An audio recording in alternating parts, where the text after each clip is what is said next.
especially when you do the legs, I find it's a little bit trickier to get it where it's completely smooth with no streaks or paintbrush strokes or globs of paint. Especially, so say for example, if you put a brush stroke on the leg like that, sometimes what you'll get is a line of paint that ends up sticking like on the back or the front of the leg. So just be careful in those little more detailed areas. So just keep painting, just take your time, try to get it smooth and coat the whole model. Then leave it to dry probably for about 5 to 10 minutes before moving on to your second layer. So this is what my layer 1 looks like. You'll still see some white shining through underneath, or some light gray I should say.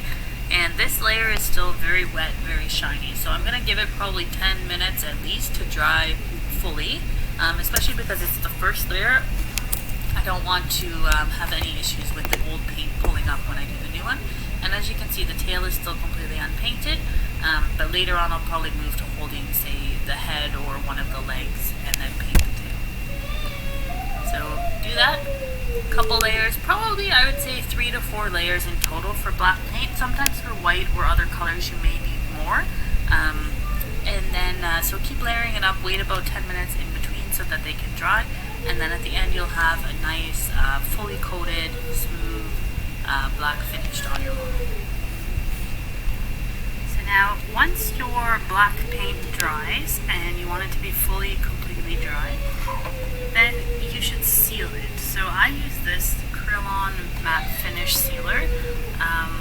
This stuff is an aerosol, so you should use it outside. And you want to spray it, you want to shake the can really, really well for at least 2 minutes. And then you want to hopefully spray on a day that doesn't have too much humidity. And you want to spray about 12 inches or 1 foot away from the model. And then let that dry completely. And the reason that we would seal it before starting the white paint or the skeleton paint is that if you make a mistake, it's going to be a lot easier to remove that paint and not damage the black that you have underneath. So now that you have your model and you have your reference image there in the background, you can start planning out where you want to paint the skeleton to be. So similarly to how you did the black, you want to wet the brush first and then dip it into your white paint.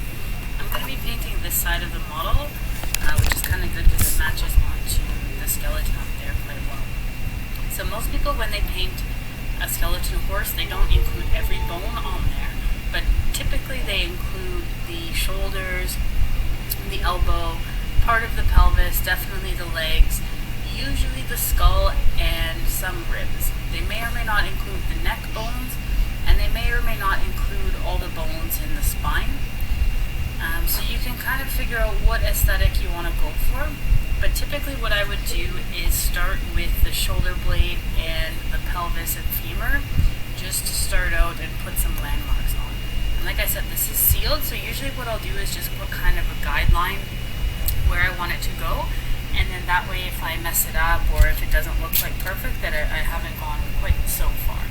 So I'm just going to put in where the kind of line of the shoulder would be, and then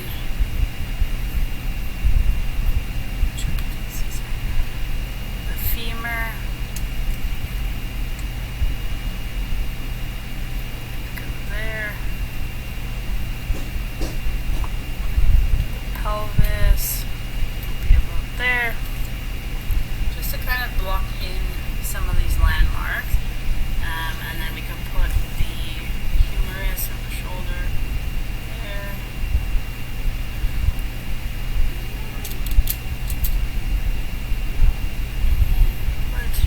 I don't like to do too much with the rib cage, but maybe just a couple lines kind of where it would start out.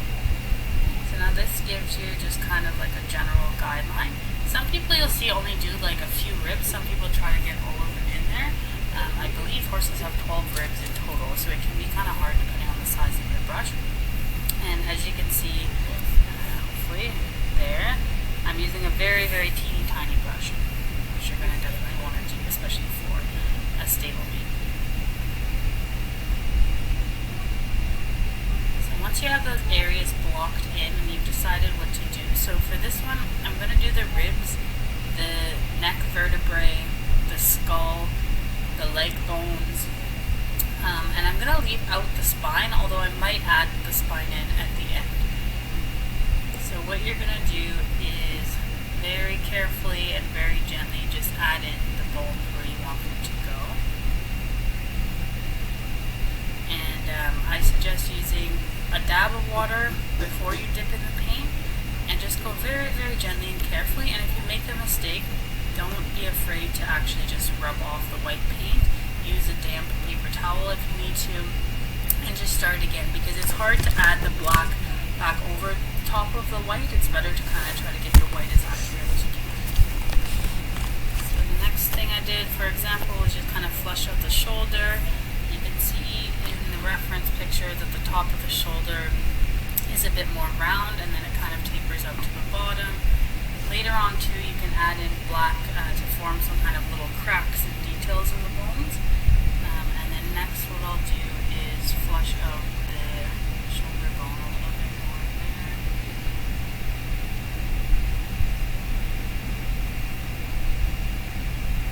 Okay, you can kind of follow the shape of the bone from your reference, but because the skeletons you have to take so much artistic license, you know, it's really up to your artistic vision what you think will look good.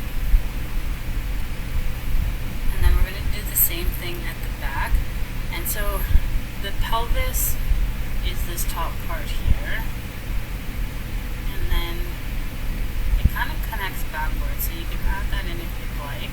And right now I'm just kind of blocking stuff off. So then once you have kind of a shape blocked in, and you can see that there at the top of the pelvis area, then what you can do is go over that part with your brush and kind of clean up the edges and the lines. But I like to kind of block it in first and then clean the edges up as I move to the outside.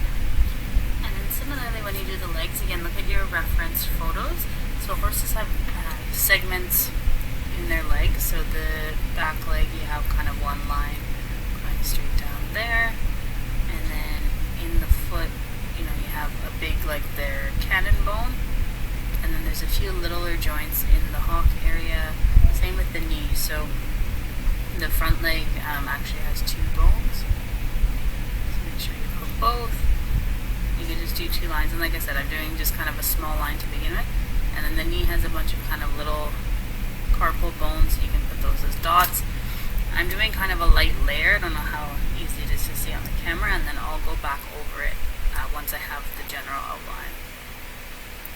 You have your cannon bone, sides, and then you can add in the little hoof bones as well. You can do these as kind of just small dots, or you can try to get really good anatomical detail if you want. It depends on the aesthetic that you're going for.